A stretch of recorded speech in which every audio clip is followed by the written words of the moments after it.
Beberapa kombinasi yang masih OP bahkan tidak gede menurut gue itu cuma dua. Yang pertama itu Queen Wo, yang kedua itu Warden Wo. Udah. Kalau ngomongin Queen, gak ada satupun pertahanan yang bener-bener sakit di hadapan Queen Wo. Sedangkan kalau ngebahas Warden, gak ada sejarahnya Inferno Single ataupun Ketapel bener-bener ngancem Warden Wo. Walaupun keduanya itu masih memerlukan bantuan spell. Gak salah ya kan, keduanya tuh masih bisa diandelin dari mulai TH11 sampai TH17. Tapi ya gak menutup fakta juga bahwasanya kedua kombinasi itu masih memiliki plus minusnya masing-masing. Entah itu dari strategi, statistik, ataupun cara pakainya.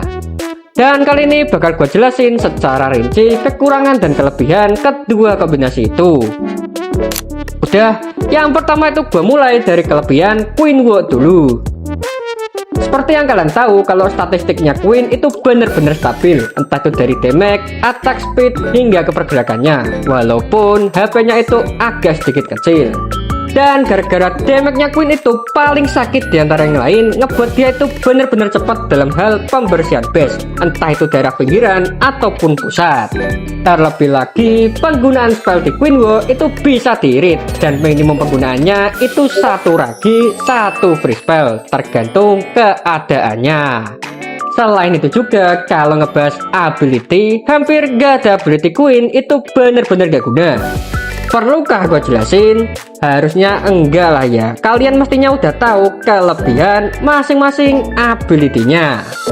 Udah, dari kelebihannya kita beranjak ke kekurangannya. Yap, selain kelebihan, ternyata Queen itu juga punya kekurangannya. Terlebih lagi dalam hal penggunaan WB. Ketika lo ada niatan mau masukin Queen ke dalam base tapi malah bablas ke pinggiran, untuk masalah itu ada kemungkinan gara-gara WB lu, dan ujung-ujungnya malah jebol-jebol tembok. Gila gak sih?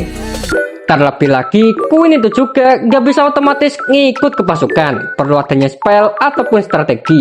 Gak kayak Warden ya kan? Udah, di urutan kedua itu ada kombinasi Warden Wo.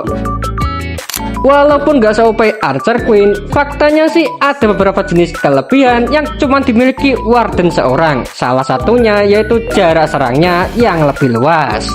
Terbukti jangkauannya Warden itu sekitar 7 petaan, sedangkan Queen itu cuma 5 petaan. Dari segi ini lebih untungan Warden daripada Queen. Dan gara-gara itu juga usernya Warden Wo itu gak perlu kebanyakan mikir kalau ngadepin beberapa defense. Salah satunya yaitu Inferno Single. Selain itu juga, dia tuh dianugerahi satu ability penting oleh Papa Supercell, yaitu gampang ikut pasukan. Dalam hal ini, aslinya tuh emang gak kaget, soalnya dari awal dia tuh emang dirancang jadi supporter pasukan. Dari kelebihan, kita beranjak ke kekurangan si Warden. Kalau ngebahas kekurangannya sih ada banyak banget, tapi bakal gua persingkat aja. Yang pertama itu pembersihan yang kurang cepat. Ya wajar sih ngap, dia tuh role-nya support, jadi dia gak terlalu penting kalau dikasih damage yang lebih gede. Dan gara-gara itu juga, kalau lo maksa wow-wowan, dia tuh bakal makan banyak spell, entah itu rage ataupun freeze. Selain itu juga, kebanyakan gue pakai Warden Wo itu posisinya ulti udah kepake, padahal ultinya Warden itu bener-bener penting buat pasukan. Jadi gimana pendapat lu? Adakah tambahan? Coba dah tulis di kolom komentar. Udah, itu aja guys sedikit penjelasan terkait kekurangan dan kelebihan Queen dan Warden Wo. Kalau kalian suka dengan konten seperti ini, silahkan tinggalkan like dan share capnya. Oke dah, thanks dan nonton.